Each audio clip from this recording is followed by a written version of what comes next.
Hi, so this is my personal wellness video project. My name is Stephanie, and I'll be sharing how I plan to maintain wellness across my lifetime. So, first, I want to begin by defining what I consider to be a healthy lifestyle. A healthy lifestyle encompasses a set of habits and choices that prioritize physical, mental, and emotional well being. It involves maintaining a balanced nutrition, engaging in regular movement, ensuring sufficient sleep, managing stress, staying hydrated, avoiding harmful substances, nurturing social connections, and engaging in activities that support overall wellness. And I believe the key to leading a fulfilling life lies in making sustainable choices, such as the ones that I just discussed. And so, as far as being dedicated to a healthy lifestyle, I've very recently become more dedicated to it. It's not something that I have always practiced. And this is mainly due to the fact that I realized that the way I was living was not really benefiting my health, wasn't benefiting my future self. I wasn't making choices that were going to be impacting me in a positive light. And I realized that if I kept going at that rate, that they would eventually catch up to me in a negative way. So I really like this quote here. It's one that I tend to think about a lot during these times, and one of the main ones that kind of put me on this new journey. So this quote by Sean Patrick Flannery, it says, "Do something today that your future self will thank you for." And so that's just like a recent motto that I've picked up. And I believe that if I continue on this road, my future self will reap the benefits and thank me for it. And so, going into some strategies for achieving lifelong health, I believe that the first essential strategy is to prioritize our mental health. Because if your mental health is not in a good place, then you simply can't function properly.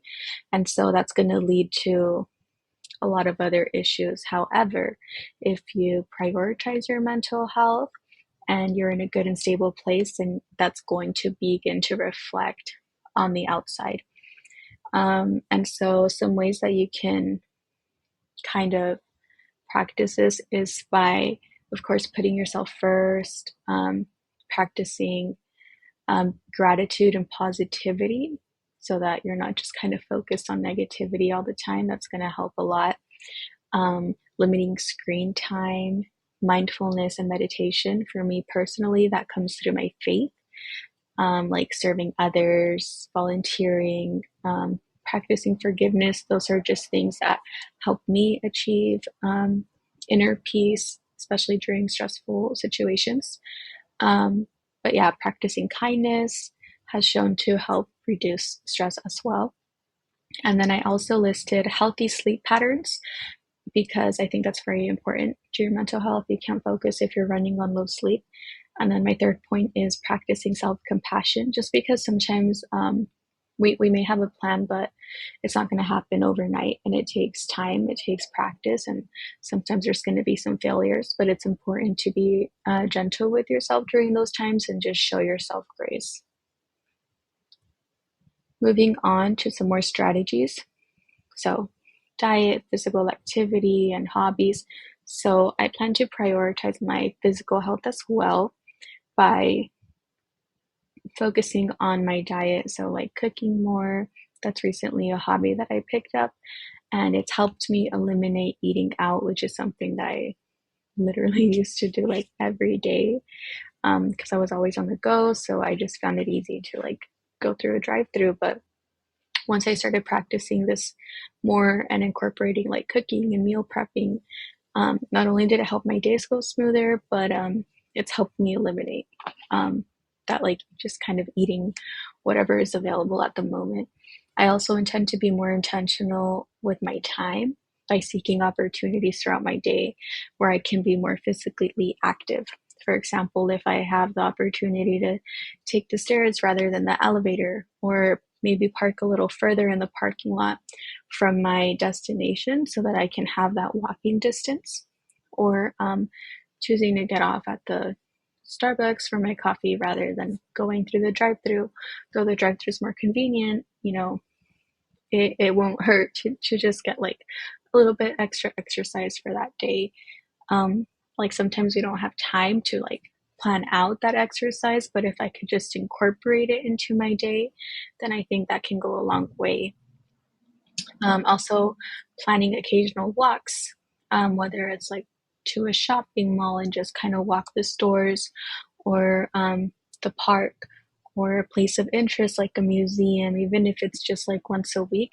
This is something that I want to start incorporating more into my day to day, especially right now that we're going to be going on fall break. I'm going to have a little bit more time, so I think this will be a great time to start this.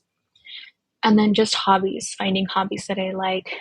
I like to dance, so maybe doing like Zumba, or finding ways where it doesn't feel like it's a punishment, because sometimes I think that's what it feels like. But if I could find some ways to incorporate this where it feels fun, then I think I'll be more likely to stick to it. And so, oh, and also finding like an accountability buddy, I think personally has helped me a lot. That's like when I've shown the most improvement. And so, moving on to my motivations for maintaining a lifetime of healthy habits. So, one of my main motivations is that I want to achieve and live a very long and comfortable life, free from like pain and illnesses. Many times we kind of get ourselves into certain diseases that could have been prevented if we just made better choices. So I'm trying to foresee that beforehand and make different choices that won't lead me there, because I want to live a good life. If there's a chance of preventing any future diseases like diabetes or heart disease or high cholesterol, then I'd like to start now. And also to prepare myself for like parenthood. I'd love to be a mother one day, whenever I finish school. So just preparing my body health wise so that hopefully that can happen one day. Um, and then also, I'd like to set an example to those around me.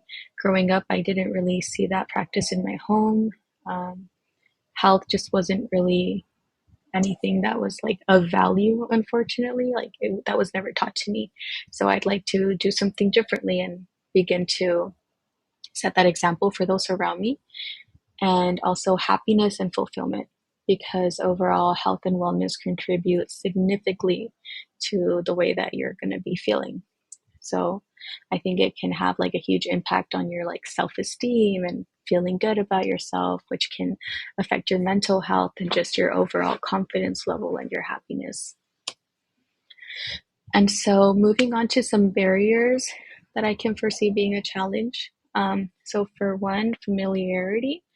I could see it being challenging to like fall into those old habits as far as like unhealthy eating, simply because it hasn't been too long since I started this new journey. Next, being sedentary is another challenging risk that I could see like being a challenge to the fact that I work from home. So most of the time I'm sitting down, and then at school, sitting down in a classroom, and then all the time I spend sitting down studying. So it can be a little difficult at times to avoid that, as well as screen time. Sometimes during free time, you just kind of want to like catch up on your phone or catch up on your messages. But if you think about it, you're really not moving around, so it's not benefiting you to spend too much screen time. And so, lastly, overcoming social pressure, because it can be very difficult for me personally to live out like a different lifestyle when those in my immediate environment are living the opposite way. I used to be a very like social eater. So even if I wasn't hungry, if I was like in a social setting where everyone was eating, I would feel like pressured to eat as well. So I wouldn't be the only one like not eating. And I have been able to like gain more self-control in that area, but it has been challenging. So that's another like potential barrier.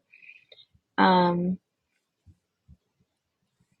Moving on to some steps that I would take to achieve these goals and how I would go about measuring them.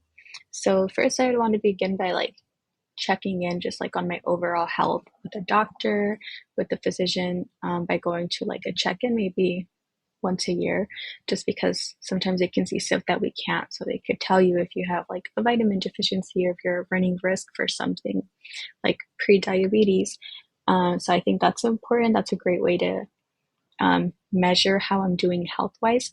Another great thing, like checking in on my weight, simply because I think I've been on like this like new journey, not too long, maybe about like 14 weeks, 14, 15 weeks. And since then, I've managed to lose about 30 pounds, which is like very evident to me. I feel way better. I feel more energized. And so, therefore, if I were to begin to backtrack, it'd be very evident, like on the scale.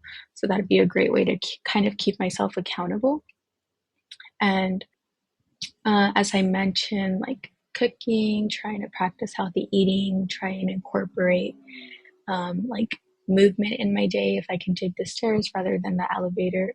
And then lastly, just keeping a close eye on what my body is communicating and what I'm feeling. For example, if I'm feeling high levels of energy or low levels of energy, maybe if I'm feeling low levels of energy, then I'll stop and pay attention to what I've been eating that day or what I've been doing that week, why I might be feeling that way, am I sleeping enough? So just little things like that that I think are simple when you bring them all together, but there are things that were like very challenging for me not too long ago, and so it's been difficult to build those habits. But I'm working on it, and I'm seeing change. And so this concludes my presentation. Thank you so much for watching.